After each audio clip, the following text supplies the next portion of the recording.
I don't believe MK Ultra was made to, just go out and reach out to some person. I'm like, we're going to mind control you and just you now do what we tell you to do. What I think it was made for is like, how do you control a billion people?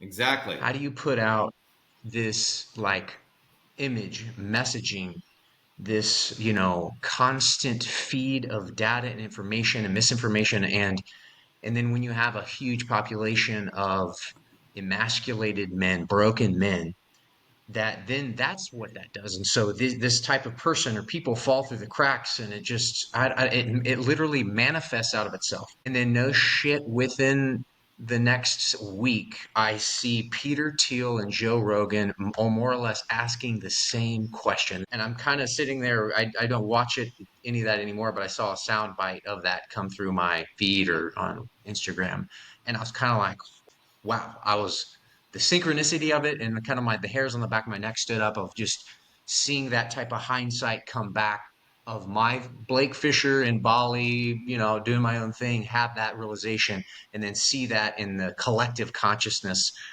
was staggering to me. But I want to get your thought on that as well. Like, what Yes. do you So, think so about Blake, that? there's a interrelation between information, matter, and energy. Okay, this is two phenomena: thoughts, matter, and energy.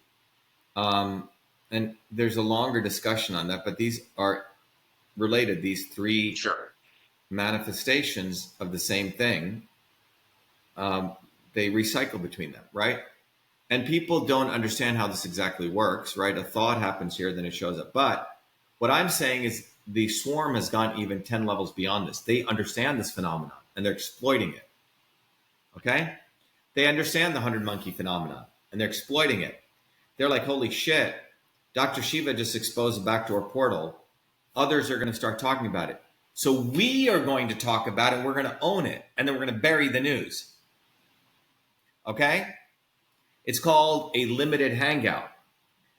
That's the goal of The Intercept, that newspaper that says we fight darkness. People like Peter Thiel, people like Pierre Omidyar, they're the ones behind all this. They understand this and they want to get a couple of chess moves ahead. Thiel plays chess. They understand this phenomenon occurs.